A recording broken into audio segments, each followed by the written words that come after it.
To the charge of count 1, deliberate homicide, forcible felony, guilty. Tonight on Q2, the verdict is in. Jurors delivering that news inside an emotional Yellowstone County courtroom. He's a 4-year-old little boy. His family misses him very much, and so I don't know that it gets more egregious than that. Plus, trouble over tariffs. It does have a pretty significant impact on the prices that you and I pay on any given day. As these taxes go into effect, food prices are expected to rise, meaning more pain for grocery shoppers. The MTN 10 o'clock news starts right now. From Montana's news leader, this is the MTN 10 o'clock news. Well, good evening, and thanks for joining us on this Wednesday night. I'm Russ Riesinger. New at 10, a Billings man has been found guilty of deliberate homicide in the death of his 4-year-old stepson. That decision coming with nearly 5 hours of deliberation after Christopher Harasimchuk took the stand in defense of himself. Our David J. was in the courtroom as that verdict was read and has more. The jury deliberated, coming up with 3 guilty verdicts on 3 counts. The defendant was somber, and there was some emotion here in the courtroom from some of the family members. And we did have a chance to talk with the prosecution about that verdict. And has the jury reached a verdict? We have. Thank you. Will you please hand the verdict to the bailiff? To the charge of count 1, deliberate homicide, forcible felony, guilty. The jury found Christopher Harasimchuk guilty in the drowning of his 4-year-old stepson Jackson Gatlin in a bathtub full of extremely hot water in October of 2021. We've met with the family, and we believe that that was the right verdict for this case. Amanda Tiernan, senior deputy county attorney, talked about the 3 convictions. Count 1, deliberate homicide. They heard the expert opinion from both the defense expert and the state's expert, Dr. Kurtzman, who talked about the cause of this child's death. They both agreed that this child was physically abused, and that was very powerful, I think, to the jury. Count 3. He was convicted of assault on a minor with regard to Zariah Gatlin. And count 4, tampering with evidence. He took the barbecue metal spatula that was used to beat the children, broke it in half, and threw it in the trash. Earlier on Wednesday, Did you love Jackson?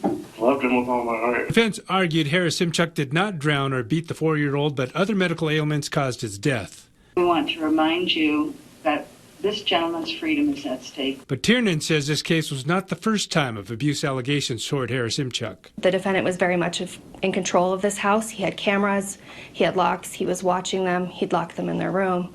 There was testimony about how he would force these children to hold hot sauce in their mouths, that he would beat them, that he would put them in hot water. Harasimchuk was calm during the reading of the verdict, and the family cried in the courtroom.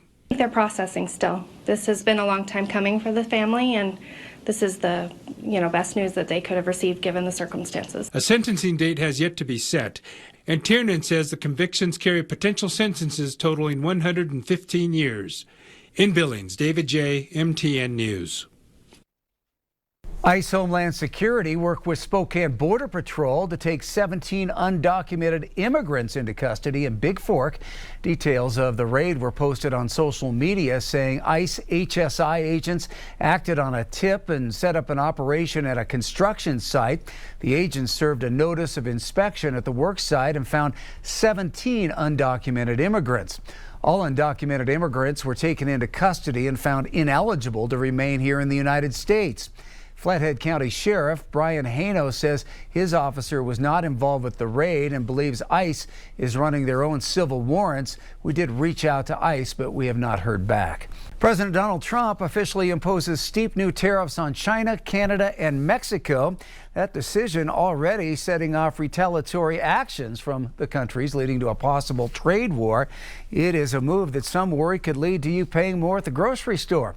With more on this and the snowball effect it could have, here's our Matt Carmack. Just Tuesday, the CEO of Target, Brian Cornell, said he expects grocery prices to rise within the next couple of days. But we wanted to see how local shoppers here in Montana would be impacted by those tariffs.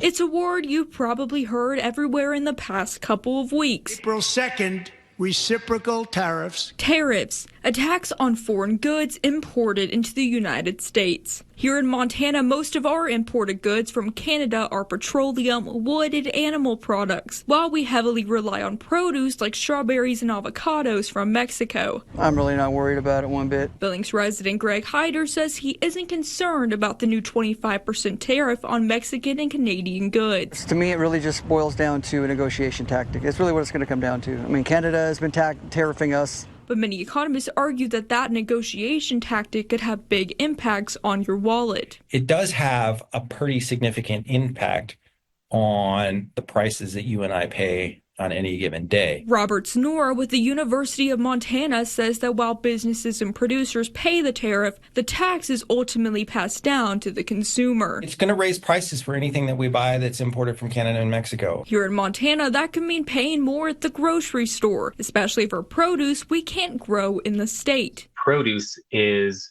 very seasonal, and yet people want that produce throughout the year. Whereas things like wheat, barley, beef, potatoes, those are things that even in Montana, we can produce that year round. Ian Finch runs the food access program at Farm Connect Montana. It's an organization that connects SNAP benefit recipients to affordable, locally grown food. Our position now is, we hope people really look to local food sources because when, for instance, during the COVID pandemic, when we saw shelves empty, the local food was still there. Ian says that at a time with high tariffs and inflation, locally grown food may be more affordable than what's at the grocery store. Consumers are going to turn to these for support when the general grocery store price is higher. But because the tariffs are new, Robert says the full future impacts are still a question mark. We're all facing a lot of uncertainty, and no one knows what the outcome is going to be. In Billings, Matt Carmack, MTN News. Well, there are certainly many who are concerned about tariffs. Some argue they will ultimately create more American jobs. President Trump and Treasury Secretary Scott Bessent have argued that tariffs deployed during Trump's first term did not boost inflation and say the potential upside far outweighs any negatives. The Brookings Institution, a centrist think tank, points to tariffs imposed on imported washing machines in 2018, leading to 1,800 new U.S. jobs at Whirlpool and other manufacturers.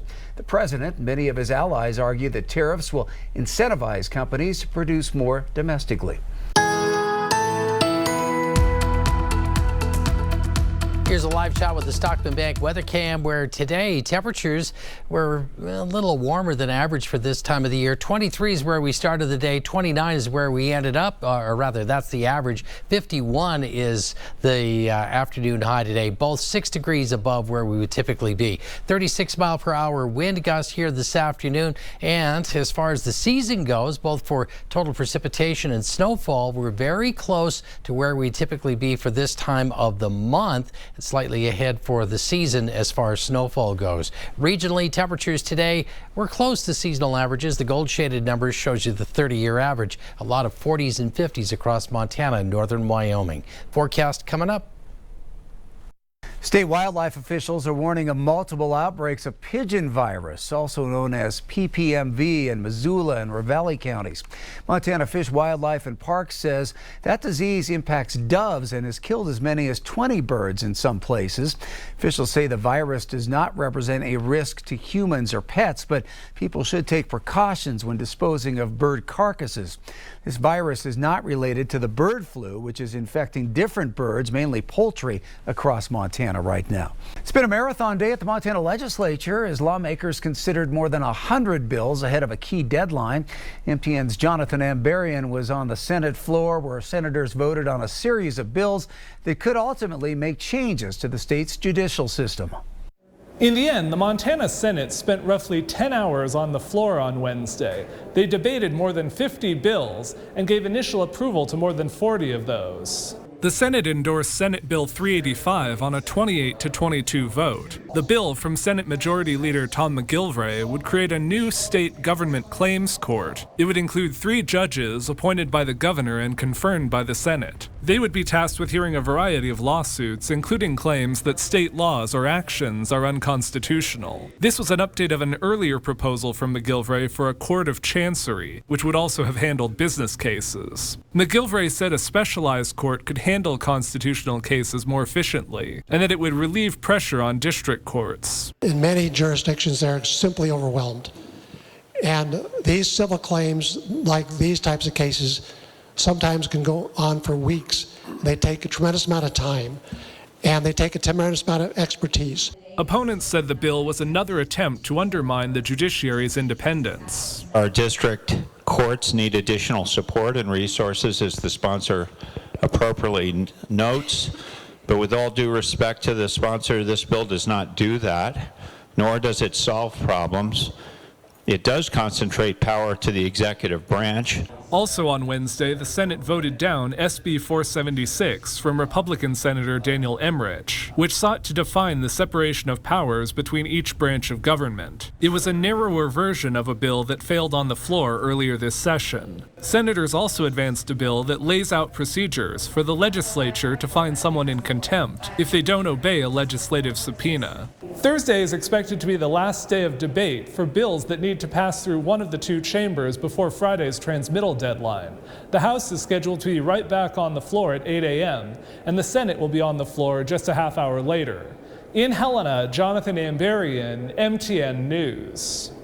Meanwhile, the Montana House of Representatives debated two bills that would set the groundwork for nuclear energy production in Montana. House Bill 623 would provide a way to manage the waste that comes from producing nuclear energy, while HB 696 would allow for facilitating the mining and milling of uranium for nuclear-powered energy. 696 would mean Montana is not dependent on enriched uranium from Russia. Both bills passed their second readings, with the House Energy Committee telling MTN if they become law, Montana could see significant movement on in-state nuclear reactor projects in the next decade.